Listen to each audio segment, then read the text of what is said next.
انسان کے اندر انفرادی سطح پر تشخص و پہچان کی تڑپ صدیوں سے رہی ہے۔ اجتماعی سطح پر جغرافیائی، مذہبی، تہذیبی اور ثقافتی طور پر الگ سے اپنا تشخص ابھارنا بھی کچھ کم پرانا نہیں ہے۔ یہ تشخص و پہچان تعمیرات میں بھی منتقل کیا جاتا ہے۔ تعمیرات میں کسی بھی شخصیت کے لیے، نظریے کے لیے، واقعے کے لیے اینٹوں، سیمنٹ یا دیگر تعمیراتی سامان سے ایسی جیومیٹری یا عمارت بنانا جو آنے والے وقتوں میں متعلقہ شخصیت یا نظریے کو زندہ رکھ سکے، نہایت مشکل، نازک اور بے پناہ تخلیقی صلاحیتوں کا متقاضی کام ہے۔ شہروں میں یادگاری کے حوالے سے عمارات کی دو اہم اقسام بنتی ہیں۔ پہلی وہ عمارتیں ہیں جو کسی پرانے عہد کی یاد دلاتی ہیں۔ یہ عمارات دیکھنے والوں کے دلوں پر کوئی کیفیت پیدا کرنے کے لیے تعمیر نہیں کی گئی ہوتی، بلکہ عہد گزشتہ کی عظمت کی نشانی کے طور پر محفوظ رکھی جاتی ہیں، جیسے بادشاہی مسجد لاہور، قلعہ لاہور، مسجد وزیر خان، قلعہ روہتاس، قطب مینار، لال قلعہ اور نور محل وغیرہ۔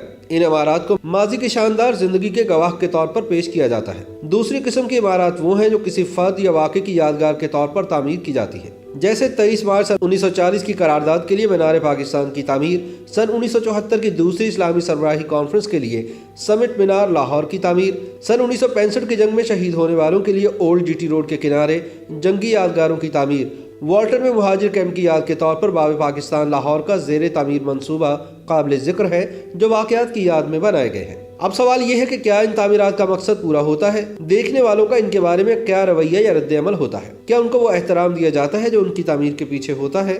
لاہور میں 23 مارچ سن 1959 کو بلدیہ لاہور کے ایڈمنسٹریٹر ملک عبداللطیف خان نے کارپوریشن کے اجلاس میں قرارداد پاکستان کی یاد میں ایک یادگار تعمیر کرنے کے لیے باقاعدہ قرارداد پیش کی، جسے منظور کر لیا گیا۔ اب 23 مارچ کو جس جگہ قرارداد پاکستان پیش کی گئی تھی، یہ تاریخی جگہ ہے جہاں مغل بادشاہوں اور بعد میں برطانوی دور حکومت میں پریڈ گراؤنڈ تھا۔ اس جگہ پر فوجیوں کی ٹریننگ کے لیے پریڈ ہوا کرتی تھی، جس کا نام بعد میں بدل کر لارڈ منٹو کے نام پر منٹو پارک رکھ دیا گیا۔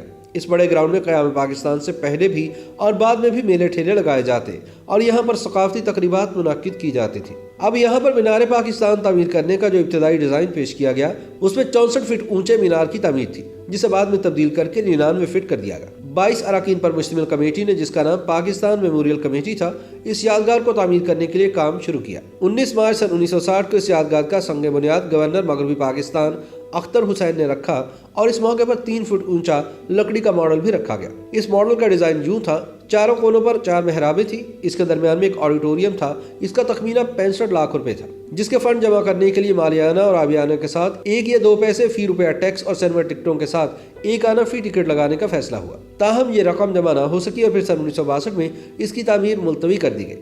جب ملک امیر محمد خان گورنر بنے تو انہوں نے 65 لاکھ روپے کی لاگت والا ڈیزائن منسوخ کر دیا اور حکم جاری کیا کہ ایسی عمارت تعمیر کی جائے جس کی لاگت 14 لاکھ روپے سے زائد نہ ہو، اور اس کے لیے 7 لاکھ روپے کارپوریشن اور 7 لاکھ روپے حکومت پاکستان کی جانب سے مہیا کرنے کا اعلان کیا۔ مینار پاکستان کی تعمیر کے لیے فنڈز کی دستیابی مستقل مسئلہ رہا، حتیٰ کہ آرکیٹیکٹ مراد خان نے ڈیزائن کی فیس 25,200 روپے بھی تعمیراتی فنڈ میں جمع کرا دی۔ مراد خان کا تعلق داغستان روس سے ہے، یعنی روسی ماہر تعمیرات نے پاکستان کی یادگار کی تعمیر کا نقشہ بنایا۔ کیا پاکستان کے پاس کوئی ماہر تعمیرات ہی نہیں تھا؟ مینار پاکستان کی تعمیر شروع ہوئی تو پھول نما پتیوں کی اونچائی 30 فٹ تک پہنچی تو 14 لاکھ روپے خرچ ہو گئے۔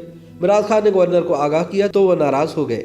اب عطیات دینے والے تو تھے، مگر ان کا اصرار تھا کہ ان کے نام کی تختی بھی آویزاں کی جائے، مگر مراد خان نے اس کی مخالفت کی۔ مینار پاکستان کی تعمیر کے لیے مغربی پاکستان اسمبلی میں فنڈز کے ایشو پر سوال اٹھایا گیا۔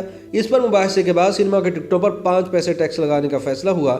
آخرکار پیسے جمع ہوئے اور مینار کی تعمیر 75 لاکھ روپے میں 31 اکتوبر سن 1968 کو مکمل ہوئی۔ پھر 23 مارچ سن 1969 کو مینار پاکستان عوام کے لیے بغیر افتتاح کے کھول دیا گیا۔ ناقدین تو یہاں تک اعتراض اٹھاتے ہیں کہ کیا مینار پاکستان ہماری سیاسی، سماجی، ثقافتی اور تہذیبی شعائر کے نقشے کے عین مطابق تعمیر کیا گیا؟